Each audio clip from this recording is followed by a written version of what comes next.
hard for cewek-cewek kayak Dalmi atau kayak aku untuk nemu cowok yang willing untuk membiarkan ceweknya itu grow dan nggak takut kalau ceweknya itu akan menjadi yang lebih baik atau lebih sukses gitu. Tapi kalau di real life, especially in dunia entertainment, itu ada nggak sih kayak sandboxnya, tempat di mana kamu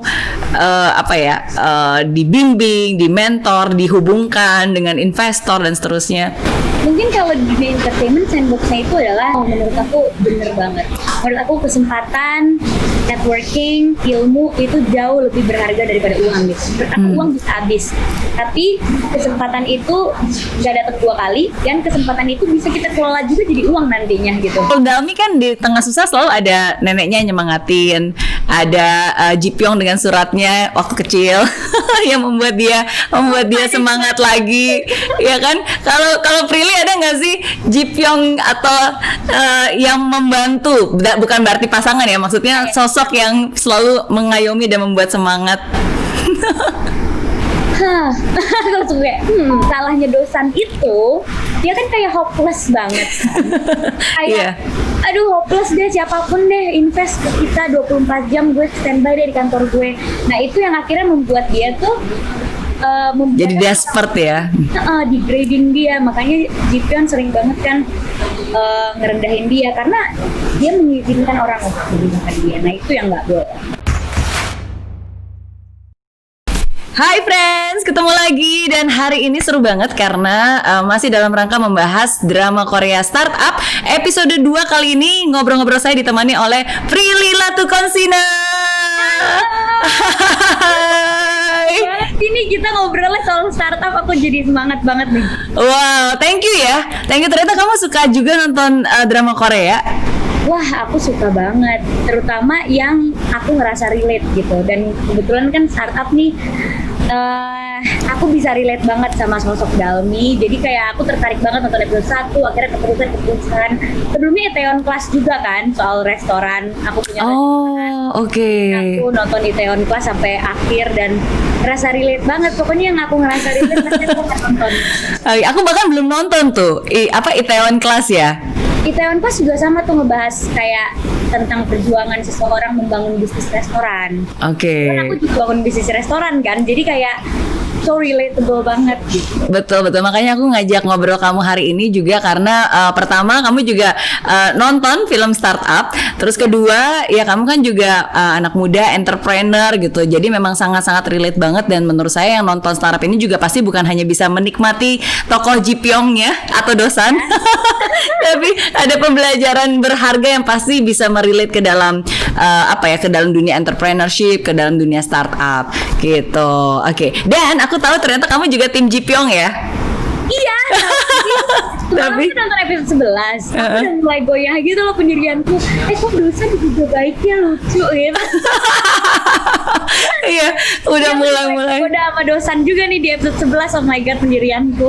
Iya, jadi kita mulai melihat bahwa ternyata si Dosan ini ada banyak sisi baiknya juga ya. Iya, and he's smart. Dan sebenarnya insecurity yang agak mengganggu di episode awal itu sebenarnya merefleksikan millennials atau Gen Z zaman sekarang sih. Betul. Mereka punya potensi, tapi karena mereka insecure, akhirnya insecure-nya itu mengcover potensi mereka, tapi sebenarnya potensi mereka lebih dari itu. Dan kelihatan di episode 11 kan potensinya Dosan ini. Udah lebih mature, udah lebih dewasa, udah bisa lebih menerima kekurangannya, dan bukan menerima kekurangannya tapi mengembrace kekurangannya dia ya. Yes, dan udah berani ngomong ke orang tuanya bahwa ya ini adalah aku gitu, yang selama ini kalian banggakan itu aku yang sedang trying so hard to be that person gitu. Dan relate juga sebenarnya. Oke, ini kita spoiler nih untuk yang baru nonton, mungkin baru sampai episode 2, 3, 4, kita udah sampai episode 11 ya. Oke, tapi gak apa-apa. Hari ini kita akan bahas specifically itu untuk di episode kedua. Oke, karena pas lagi masih di awal-awal. Dan kalau di episode 2 itu kan sebenarnya judul title-nya adalah Family, Friends, and Fools. Nah, jadi kan sebenarnya tema Family, Friends, and Fool atau 3F ini kan term yang biasanya dipakai di dunia startup, ya kan. Gimana kalau biasanya memulai bisnis, di awal tuh biasanya biasanya ya dapat dana, dapat support ya dari orang-orang terdekat. Ya kalau nggak family, keluarga, teman, friends, atau nggak fools, orang-orang yang sebenarnya dalam arti fools itu bukan bodoh, orang bodoh ya, tapi orang-orang ya yang lebih nekat lah, lebih take risk gitu. Nah kalau kamu sendiri nih ketika kamu pertama kali mulai bisnis atau mulai karir, apakah seperti itu juga? How's your experience in real life? Kalau experience aku itu sebelum aku memulai usaha, itu aku nyari uang sendiri dulu. Aku nyari uang sendiri dulu, baru aku pakai dana itu untuk aku jadikan usaha. Karena aku tuh tipe yang orangnya nggak enakan. Itu sifat jelek aku, nggak enakan dan aku tuh susah banget untuk tugas. Jadi untuk aku memakai uang investor itu aku agak takut. Jadi caranya adalah aku cari uang sendiri, baru uang itu aku jadiin usaha. Jadi kalaupun nanti aku gagal, ya nggak masalah karena itu uang aku. Jadi aku tidak merugikan orang lain. Makanya aku cari uang sendiri, ambil kerjaan apapun, sinetron, pulang pagi, nge-host, apapun aku ambil sampai ke kumpul dan aku bisa punya modal untuk bangun usaha gitu. Memakai uang investor itu sedang aku rasakan justru sekarang karena aku udah mulai bisnis baru nih. Aku jadi bisnis di belakang layar sebelumnya. Aku udah memproduksi film dan sekarang lagi post pro. Itu kan memerlukan dana yang besar. Jadinya memerlukan dana investor. Nah ini sekarang aku benar-benar justru sekarang baru pertama kalinya aku menggunakan dana investor gitu, dan bagaimana mengelola dana itu sebaik-baiknya seperti yang mengusahakan. Jadi lagi dirasakan banget apa yang dirasakan sama Dalmi, Dosan, gimana caranya mengelola dana investor, meyakinkan investor, ngelobi mereka, meyakinin mereka kalau kita punya produk yang bagus. Makanya relate banget sama aku. Iya, kalau di film startup, apalagi episode awal kan memang biasanya perusahaan yang baru mulai untuk bisa mendapatkan dana investor, mereka kan biasa kirim proposal gitu kan, kasih tahu ini loh seperti ini yang akan kita buat gitu kan, ini bisnis plannya seperti ini. Jadi kalau kamu kayak gitu juga nggak? Sama aku juga bikin proposal. Yang untuk filmku itu aku bikin proposal, ceritanya akan seperti apa, nanti filmnya akan dijual di platform apa, bagaimana cara jualnya, apa yang akan investor dapat kalau misalnya investor inject ke project ini. Film ini menceritakan tentang apa dan apa sih nilai plus dari film ini, bukan cuma sekedar komersil aja tapi juga ada hal-hal lain gitu yang bisa kita angkat dari film ini. Itu proposalnya juga lengkap, aku kirim ke semuanya, ke brand-brand, ke orang-orang yang aku rasa berpotensi untuk bisa invest, atau orang-orang yang kiranya akan setuju sama movement yang akan aku bangun di film ini. Karena kan aku bikin film I will raise awareness about mental health.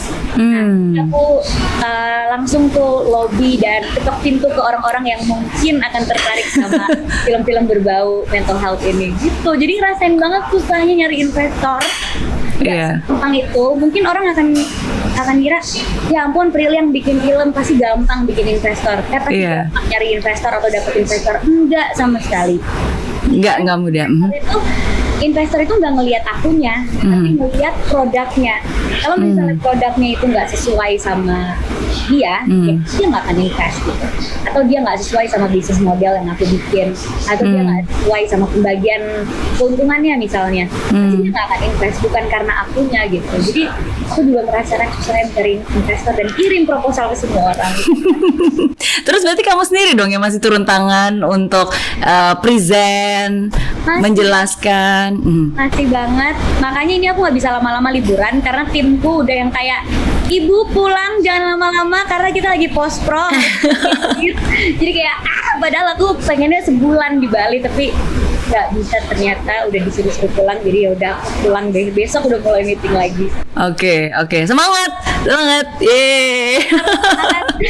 Iya. Nah, kan kadang-kadang ya kalau misalnya dalam pengiriman proposal seperti itu ya, contohnya kan ada dua school of thoughts nih. Kalau di filmnya di episode 2 kan si Ji Pyong sebagai investor justru dia bilang dia nggak suka tuh nerima cold mail seperti itu, kayak dapat proposal karena dia bilang kalau orangnya bagus ya otomatis orang yang udah akan nyari dia gitu kan, udah ada nama, udah tahu ya pasti orang yang akan nyari. Sedangkan kalau misalnya kayak kita ngetok-ngetokin, mungkin kesannya kayak kita butuh banget dan kita kayak dalam tanda kutip ngemis-ngemis gitu. Nah, kalau balance between the two menurut kamu gimana? Is it still okay atau lebih baik kita ya udah kita menggunakan menggunakan kebesaran kita untuk supaya orang yang datang, atau kita tetap harus ketokin pintu satu-satu?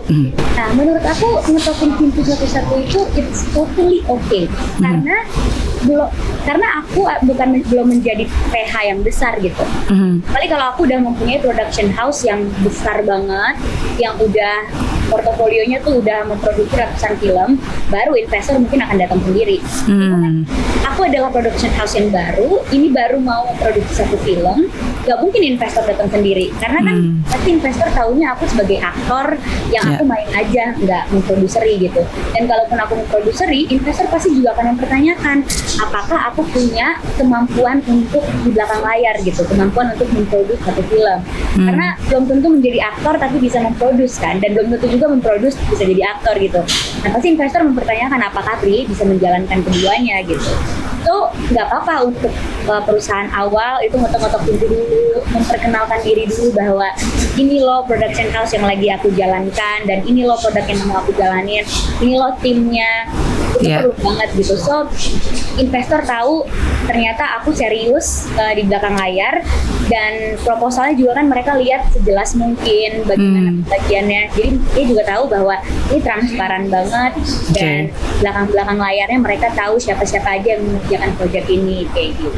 Jadi, nah mungkin caranya yang nggak boleh kayak mengemis-ngemis, ayo dong invest. Kalau kayak dosen itu kan salahnya dia 24/7 menerima untuk investment. Itu kayaknya kayak dia dibangunin jam 3 pagi sama investor aja bangun gitu. We need to respect and value ourselves juga gitu. Jadi kayak kita harus yakin bahwa kita punya produk bagus. Kalau investor nggak mau invest, it's not our loss, it's their loss. Jadi itu juga yang harus ada di mindset kita. Jadi kita nggak terkesan bisnis gitu. Betul. Kayak ya kalau memang tidak mau invest project aku tidak rugi karena there's so many investors yang mau invest, dan project ini bukan project main-main, dan di belakangnya banyak banget orang-orang yang berkualitas yang sudah sering memproduksi film gabung di film ini gitu. Jadi caranya itu loh yang harus kita perhatiin gitu. We need to respect ourselves, we need to value ourselves, dan yakin sama produk sendiri. Salahnya dosen itu, dia kan kayak hopeless banget kan. Kayak aduh hopeless deh, siapapun deh invest ke kita 24 jam, gue standby deh di kantor gue. Nah itu yang akhirnya membuat dia tuh jadi desperate ya, degrading dia. Makanya Jipion sering banget kan ngerendahin dia karena dia mengizinkan orang untuk mengizinkan dia. Nah itu yang nggak boleh. Oke, jadi tetap harus confident, percaya diri, tapi tetap rendah hati, bukan tinggi hati ya. Jadi tetap confident tapi rendah hati. And it's okay untuk ditolak juga kan. No itu bukan tidak, tapi every no itu is a next opportunity kan. NO. Yes, semangat. Oke, nah gitu. Betul. Tapi kalau memang Prilly ini ya, kalau aku ngelihat, aku bisa ngebayang banget sih bahwa Prilly itu adalah tipe Dalmi versi Indonesianya ya. Kenapa? Karena kamu tuh kayak wow, always full spirit. Kamu tuh semua pekerja keras, dan aku bisa ngebayangin kamu tuh kayak orang yang selalu in every crisis there's always opportunity. Setiap ada problem, oke, let's do it, cari caranya gitu. Ada adegan di episode 2 tuh, kamu ingat gak sih adegan yang pas lagi Dalmi lagi mau kerja ke kafenya, terus kan ramai banget tuh, ada orang kayak lagi mau konser deket situ gitu. Terus temennya bilang, ayo kita kabur nih, bahaya nih, bakal banyak kesalahan, bakal ribet banget, bakal capek banget. Tapi justru Dalmi malah ngeliat itu sebagai kesempatan kan, dia langsung nguncir rambut, let's do it. Itu aku banget. Itu aku banget. Aku tuh yang kayak yang orang lihat tuh ribet, atau orang lihat kayak aduh, kalau lo nggak mau ribet dan nggak mau hidup lo kayak aut-autan, mendingan jangan deh. Itu justru aku yang kayak masa sih, kan belum dicoba. Aku justru main kayak gitu, apalagi yang ada peluangnya seperti itu. Kayak itu kan rame banget, justru itu peluang untuk mereka memecahkan rekor penjualan kan. Nah, temennya kayak iya sih, cuma kan yang dapat duit restoran, kita mah pelayan gak dapat duit gitu. Cuma Dalmi ngeliatnya beda ya, cuma kalau kita bisa memecahkan rekor penjualan dan gue ada di situ, berarti kan kita berjasa untuk restoran tersebut. Nah itu aku ngeliatnya kayak gitu, jadi selalu melihat setiap sisi itu apa nih peluang yang kita bisa dapet.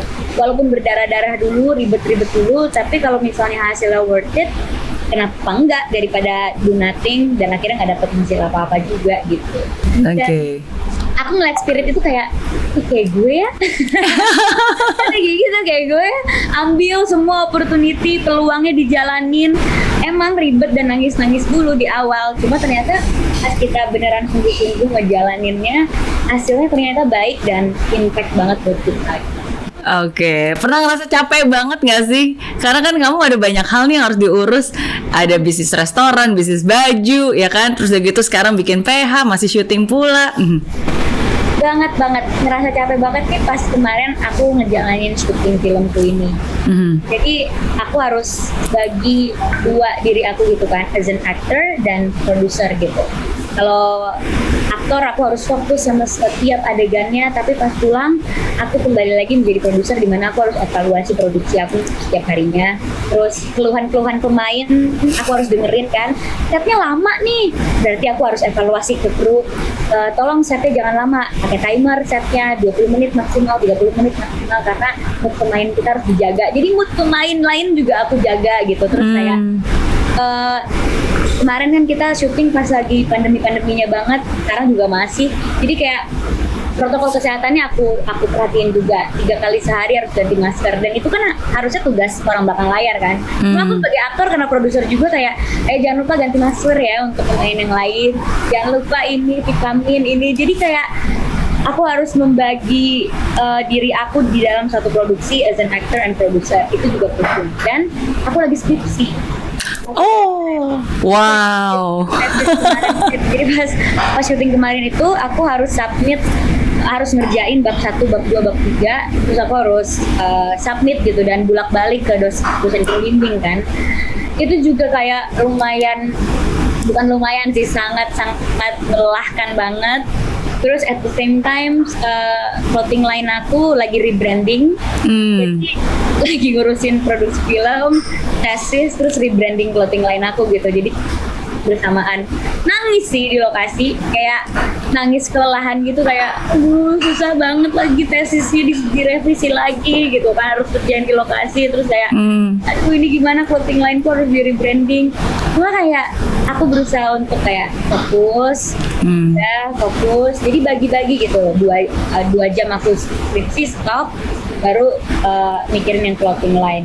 Terus kalau udah ada mood lagi, ngerjain lagi skripsi, baru clothing line, sambil konsentrasi di film juga, di adegan juga. Dan akhirnya kejalanin semuanya. Aku berhasil mensubmit bab 1-3 tesis, rebranding clothing line aku berjalan dengan lancar, dan syuting sudah selesai. Akhirnya aku bisa liburan kemarin gitu, dan akhirnya hasilnya bagus semua gitu. Jadi puas walaupun harus berdarah-darah dan nangis-nangis dulu. Iya, tapi kamu memang hustler sejati ya, always hustling ya. Yes. Tapi emang kalau kayak di adegan yang si Dalmi juga seperti itu kan, karena dia juga nggak pernah punya background bisnis, jadi dia juga harus belajar and doing at the same time. Dan ya bahkan sebenarnya dia juga burning her midnight oil, malam-malam juga belajar ya kan, dia buka bukunya satu-satu sambil nulisin catatannya gitu. Jadi sometimes memang di depan sih mungkin kelihatannya kayak enak, gampang, punya banyak bisnis, tapi di belakang layar sebenarnya ada tangisan, air mata, keringat. Karena kan aku juga nggak mungkin memposting diri aku nangis-nangis atau malam-malam pagi aku nggak tidur aku Insta story gitu kan, nggak mungkin juga. Di Instagram ya cukup orang ngelihat hasilnya aja, cukup orang ngelihat seneng-senengnya aja. Cuma susah-susahnya ini ya kita simpen sendiri aja. Dan kayaknya kalau lagi ngerasain susah-susahnya juga, we don't have a time to update gitu. Jadi kayak bener-bener jalanin semuanya sampai bener-bener berhasil gitu. Oke. Kalau Dalmi kan di tengah susah selalu ada neneknya nyemangatin, ada Jipyong dengan suratnya waktu kecil yang membuat dia semangat lagi, ya kan? Kalau Prilly ada nggak sih Jipyong atau yang membantu? Bukan berarti pasangan ya, maksudnya sosok yang selalu mengayomi dan membuat semangat. I have my best friends dan juga my parents sih. Kalau Dalmi kan neneknya, kalau aku papa mamaku yang selalu kayak ayo semangat. Cuma mama papa sih yang lebih kayak it's okay to slow down a little bit. Yeah. It's okay untuk nggak usah perfect gitu. Nggak mungkin semua hal itu harus didapetin secara perfect atau sesuai target. Pasti ada 1-2 yang enggak. Apalagi kalau jalaninnya bersamaan. So it's okay kalau nggak mendapatkan hasil yang nggak maksimal. You can try next time. Orang tua aku lebih yang kayak men-tone down sisi ambisius aku supaya aku nggak stres sendiri. Cuma kalau di Pyongnya itu aku punya 3 deh. Wow. Satu itu Monty Tiwa, saudara aku. Dia itu yang selalu menjadi tempat curhatan aku dan menjadi penasihat aku bahwa ayo lo bisa dan ini kayak gini loh, ini kayak gini loh. Terus kedua, aku punya Mas Andi Rianto. Jadi Mas Andi Rianto itu juga sahabat aku banget yang selalu aku video callin kalau aku lagi nangis. Terus dia yang kayak it's okay. Dan satu lagi sebenarnya sahabat aku banyak, cuma yang paling intens saya nanya-nanyain kabar aku atau kayak nguatin aku. Satu lagi aku punya sahabat dari kecil juga, namanya Andy. He's so nice. Dia yang kayak kalau aku nangis skripsi tuh kayak, kenapa lagi sih lo? Nggak apa-apa, pasti bisa. Abis ini liburan, ayo ingat abis ini ke Bali, pasti bisa. Satu kerjainnya tuh sekarang aku kayak, bagus gak sih ini? Bagus kok, udah bagus, sudah waktunya kamu untuk kerjaan yang selanjutnya nih. Jadi kayak aku punya 3 orang untuk ngertiin aku dan nyemangatin aku untuk aku terus kayak keep going. Iya, dan tapi emang bener banget sih. Maksudnya kan bisnis is not easy ya. Bisnis itu sulit, bisnis itu tough. Jadi penting banget untuk kita juga membuat support system, orang-orang yang juga bisa selalu menyemangati kita, orang yang bisa jadi mentor kita juga, ya kan. Mentor kan juga nggak cuma satu ya, tergantung di beberapa area, mungkin di dunia film, di dunia bisnis gitu. Tapi at least ada someone yang memang bisa membantu kita lah di perjalanan yang tidak mudah ini. Bener banget, dan mentor kan bukan cuma ngasih tahu what to do, tapi juga kayak calm us down kalau misalnya kita lagi kayak pusing banget sama semuanya, tapi yang kayak lebih nyemangatin, jadi kita bisa menjadi orang yang lebih tenang lagi dan menerima semuanya gitu. Kalau di episode sebelumnya nih kan ada episode di mana si Madam Sunhak by the way aku sampai bikin ginian loh. Ini serius, karena kan di awal-awal ketika nonton aku ini my first drama Korea yang aku tonton kan. Iya, aku sebelum ini nggak nonton kayak drama Korea Is Okay Not to Be Okay yang terus itu nggak pernah nonton. Nah terus jadi supaya namanya bener, jadi aku bikin ginian tuh. Supaya hafal ya. Biar hafal sekalian kalau lagi komen tuh gampang daripada lupa gitu siapa dan seterusnya. Nah ini kan copot, astaga. Oh no. Nanti Madam. Iya, yes. Kan dia bilang nih bahwa bisnis itu sulit. Ada satu kalimatnya dia tuh yang benar-benar nancep, tapi fakta juga yang bilang bahwa yang di live, betul. Dia bilang kalau kamu sukses kamu akan dinamakan CEO, tapi kalau kamu gagal itu kamu akan dibilang penipu. Nah itu gimana tuh menurut kamu, Prilly? I think this is true, that's true. Karena apalagi misalnya kita invest ke orang yang misalnya, apalagi ada orang yang invest ke kita tapi silent investor misalnya, yang nggak ikut serta dengan segala proses apapun, jadi nggak tahu proses jatuh bangunnya, nggak tahu susahnya kita mendirikan ini, dan kalaupun kita gagal akhirnya yang dia tahu cuma kita nggak berhasil mengelola dana dia. Dan kita penipu, nggak berhasil nih orang mengelola dana gue nggak balik untung nih, nggak balik modal dan segala macam, akhirnya kita dicap sebagai penipu, padahal belum tentu juga.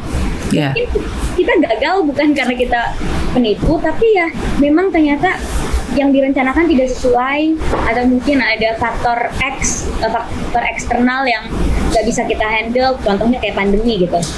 Ya, karena adanya pandemi misalnya jadi harus nangkep dana, atau produknya harus gagal, atau produknya harus keundur, karena filmku juga ini harusnya jalan di bulan Juli. Baru jalan di bulan Oktober ya, baru jalan di bulan Oktober. Jadi kayak mundurnya kan berbulan-bulan gitu.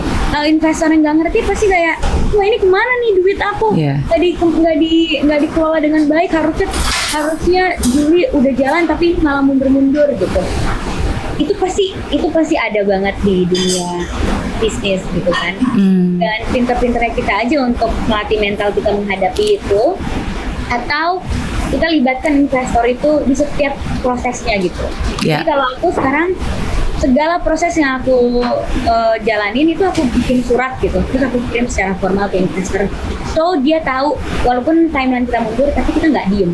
Oke. Kita mengerjakan semuanya dan kita masih mengelola dananya sebaik-baiknya. Kita udah press budget sebaik-baiknya gitu. Jadi kayak dari pertama syuting aku bikin surat secara formal, aku kirim ke investor.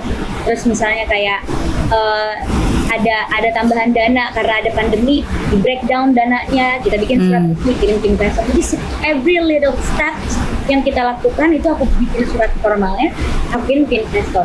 Jadi investor tuh tahu bahwa kita tuh nggak diem aja, kita mengerjakan suatu hal dan kita infoin ke mereka. Jadi kita nggak asal ngambil dananya terus kita kelola sendiri, tapi kita infoin setiap peraknya itu kita gunakan buat apa gitu. Jadi kalaupun produkku gagal, amit-amit misalnya filmku gagal, nggak balik modal atau nggak menguntungkan buat dia tahu aku bukan seorang penipu, tapi memang jalannya aja yang belum ada untuk kita bisa sell produk ini sesuai dengan target. Kita mengelola dana dia dengan baik, cuma mungkin belum bisa kita kembalikan atau belum bisa kita peroleh keuntungan. Cuma at least they know that kita nggak menipu mereka dan kita tetap mengelola dana mereka dengan baik. Itu setuju banget sih bahwa ketika kita melibatkan mereka dalam prosesnya, ya kan, jadi itu menunjukkan juga bahwa ya kita orang yang responsible ya, dalam arti kita tetap mengkomunikasikan ke mereka gitu, kendalanya seperti apa, kalau misalnya delay seperti apa, ini plan yang akan kita lakukan gitu. Jadi dengan situ juga menunjukkan itikat baik gitu, bahwa kita benar-benar bukan memang menipu, tapi memang memang prosesnya tidak mudah dan kita keep being there, tetap ada sama mereka, mau di saat susah maupun di saat mudah, nggak kabur gitu. Nggak kabur. Kalaupun investor kita yang nggak ada respon sama sekali, kita tetap aja kirimin terus sampai numpuk gitu. At least mereka tahu bahwa kita tuh nggak diem aja kok gitu, dan kita mengelola dana ini kok gitu. Oke. Prilly, kamu masih ingat nggak di episode 2 kan ada ketika pertama kali tuh si Ji Pyong menawarkan uang ke Dosan untuk bantu si Dalmi, ya kan? Iya. Tapi Dosannya nolak uangnya. Dia bilang saya nggak butuh uangnya, tapi beri saya kesempatan untuk bisa ke Sandbox. Oke. Padahal sebenarnya dia tuh butuh uang banget ya, tapi dia bilang saya nggak butuh uang. Padahal kita tahu sebenarnya dia lagi butuh uang banget. Bahkan bolanya pun juga mau dijual kan? Iya, bola baseballnya. Nah, tapi it shows that opportunity is better than money bagi si Dosan. Kalau menurut kamu seperti apa? Setuju atau enggak? Dan pernah nggak sih kamu ngalamin seperti itu, menolak uang demi kesempatan? Menurut aku bener banget. Menurut aku kesempatan, networking, ilmu itu jauh lebih berharga daripada uang gitu. Menurut aku uang bisa habis, tapi kesempatan itu nggak datang 2 kali, dan kesempatan itu bisa kita kelola juga jadi uang nantinya gitu.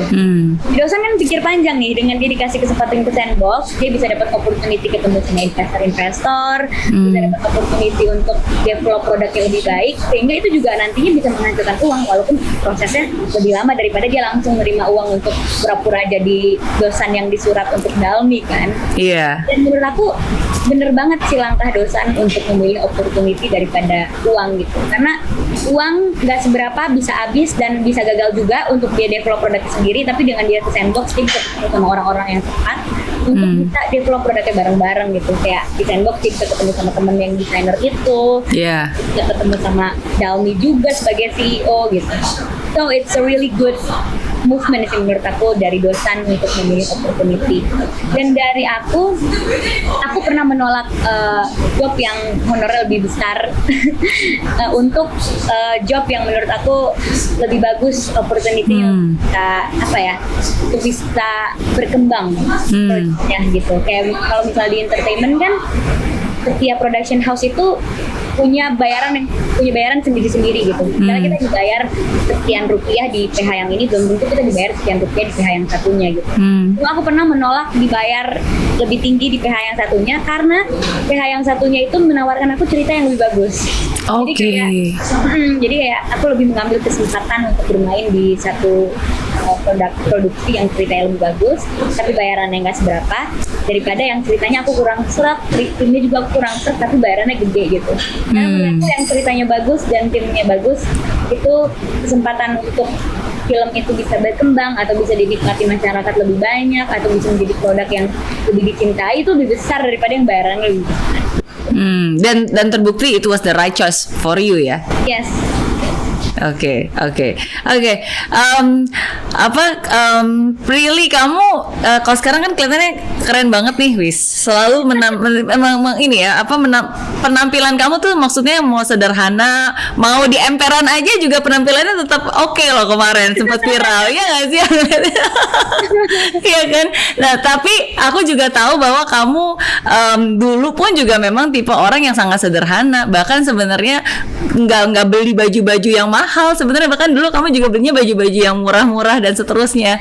Iya nggak? Sebenarnya pakai baju yang murah. Iya nggak sih? Karena kalau kayak si Dalmi kan di awal ketika dia mulai ya bahkan sepatunya aja masih dispidolin ya kan. Iya. Nggak harus sampai yang mahal-mahal. Memang harus seperti itu ya di awal, memang nggak boleh gengsian. Bener nggak? Ya, kalau aku sih bergaya sesuai kantong aja sih.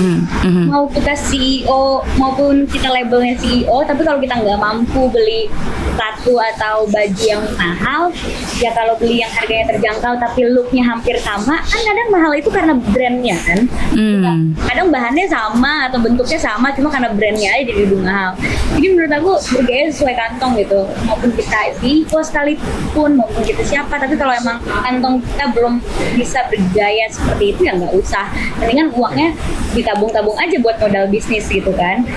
Aku pun sebenarnya sampai sekarang kayak gitu sih, kayak sesuai kantong aja. Kalau emang lagi nggak ada rezekinya ya nggak usah beli tas, nggak usah beli baju-baju yang satu kemeja aja bisa jutaan, yang nggak usah sih. Karena menurut aku gimana kita bisa mix and match-nya dan bagaimana kita bisa confident talk to the person, itu kayak udah mewakili semuanya sih. Jadi nggak perlu sepatu yang mahal kayak kakaknya Dalmi tasnya, tapi if we confident introduce our product or ourselves to client atau ke investor, orang juga ngelihatnya pasti akan melihat value kita di situ. Oke. Anyway, since kamu bring up about kakaknya ya, si Inje ya, what do you think of Inje? Kan sebenarnya sama-sama perempuan juga, ambitious, sama-sama juga ambitious kan? Tapi gimana menurut kamu?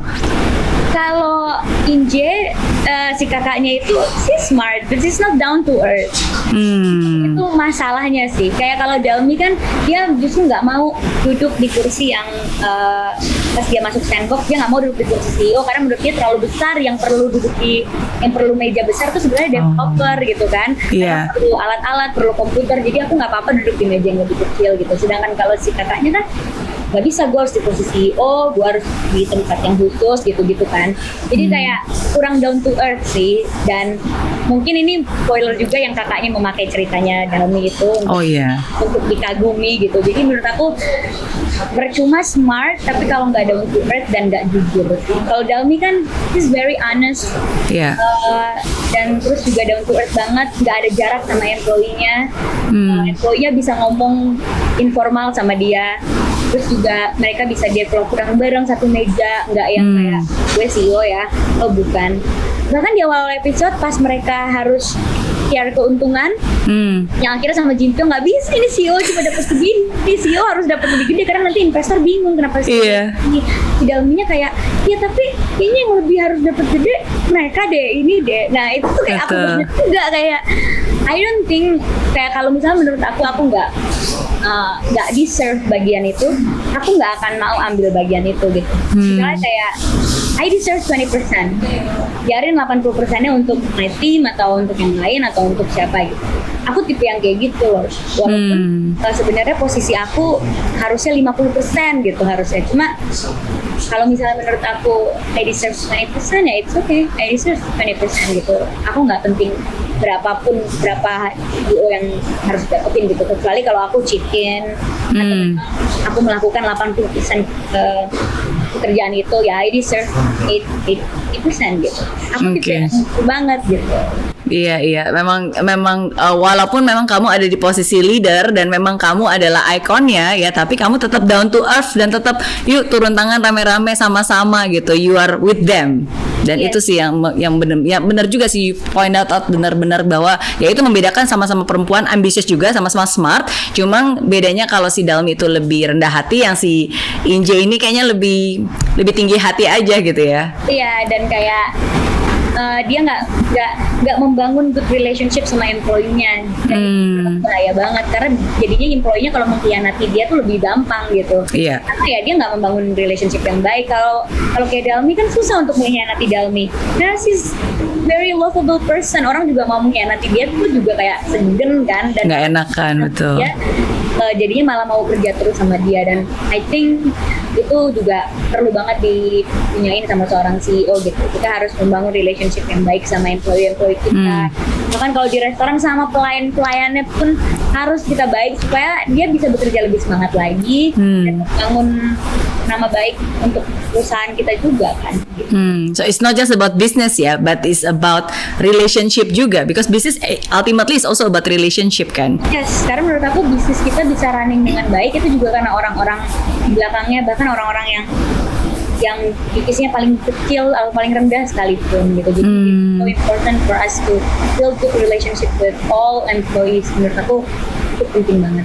Terus kasih mereka kadang waktu untuk senang-senang. Misalnya kayak kemarin waktu restoran aku ulang tahun, aku ngadain awarding. Jadi kayak lucu-lucuan aja, kayak pelayan tergalau jatuh kepada ini gara-gara suka ini nih, kalau kerja suka nulis status galau mulu di Facebook, terus kita kasih hadiah kayak gitu-gitu, terus kasih nasihat juga, jangan galau-galau dong kalau kerja, harus tetap senyum, harus tetap apa, atau kayak pelayan terbaik, teramah, itu ada awardingnya gitu supaya mereka kayak semangat ya, enak ya kerja di sini gitu.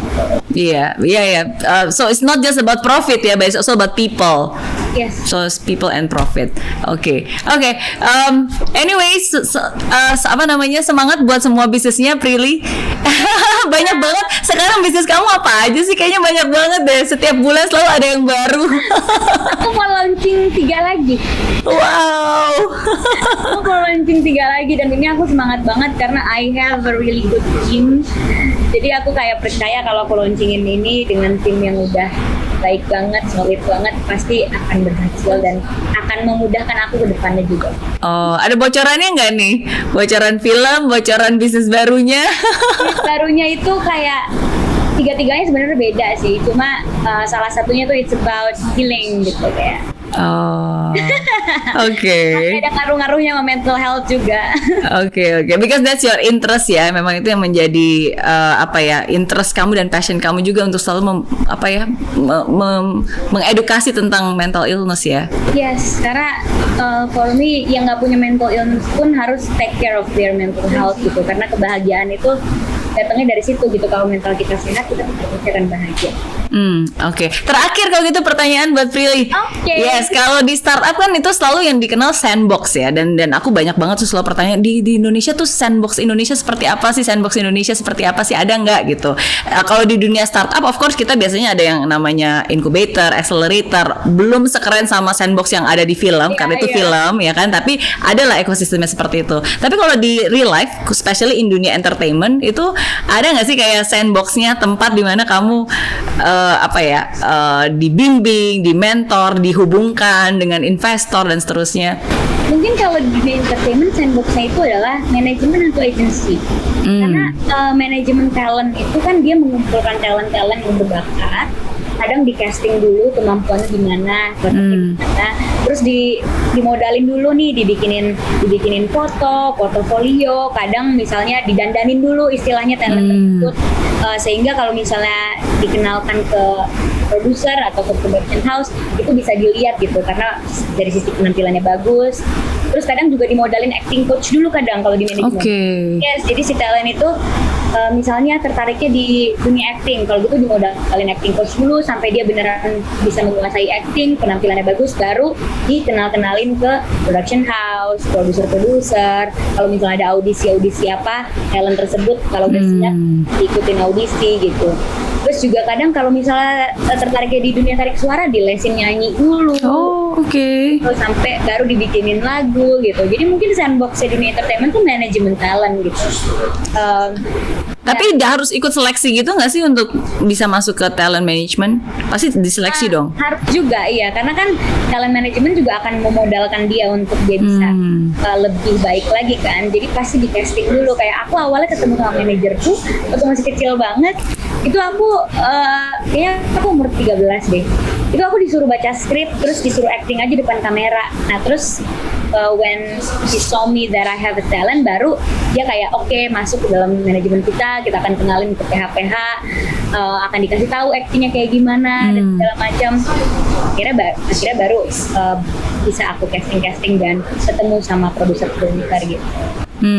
Oke. Jadi tetap ya, kayaknya di setiap industri selalu pasti ada ekosistemnya seperti itu ya. Ada tempat di mana yang orang yang akan put interest in you, dia juga akan mementor, dia juga akan mendampingi, ya kan, dia juga akan menghubungkan. Ya pasti selalu ada sih, cuma ya kita harus cari tahu aja. Harus cari tahu aja gitu, karena kan susah juga untuk kita nembus langsung ke link produser gitu kalau nggak lewat manajemen talent kan, karena mereka yang udah punya banyak link dan udah berhubungan baik dengan produser-produser atau PH-PH gitu.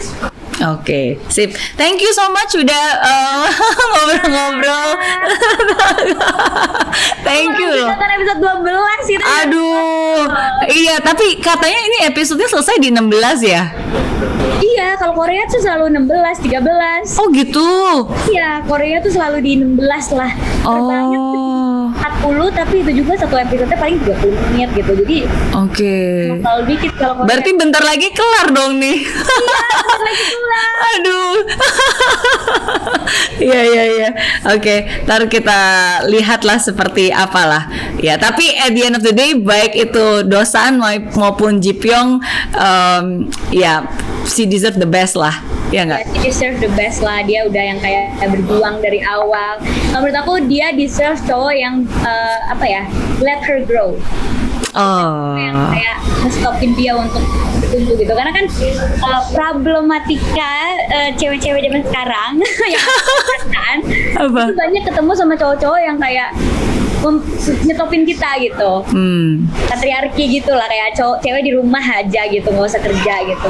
So it's so hard for cewek-cewek kayak Dalmi atau kayak aku untuk cowok yang willing untuk membiarkan ceweknya itu grow dan nggak takut kalau ceweknya itu akan menjadi yang lebih baik atau lebih sukses gitu.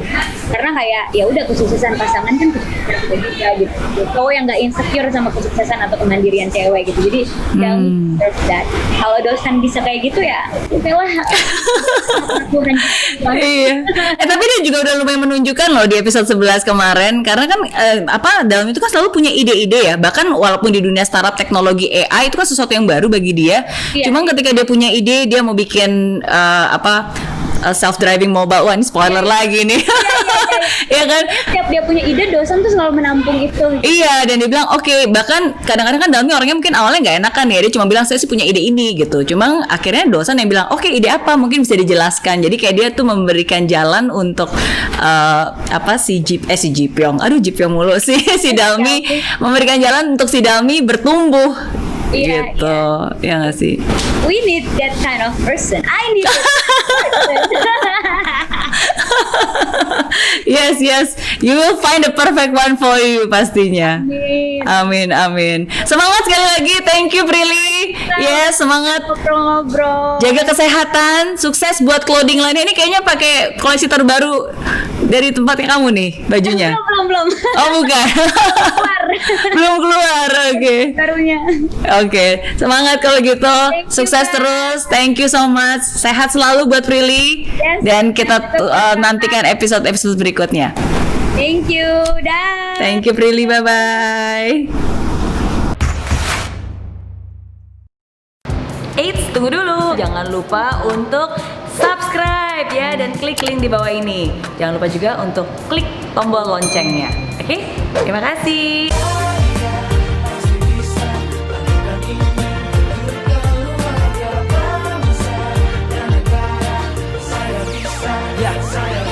Rasakan bumi tanpa hujan, hidup tanpa tujuan, kering dan mati tanpa hijaunya tumbuhan.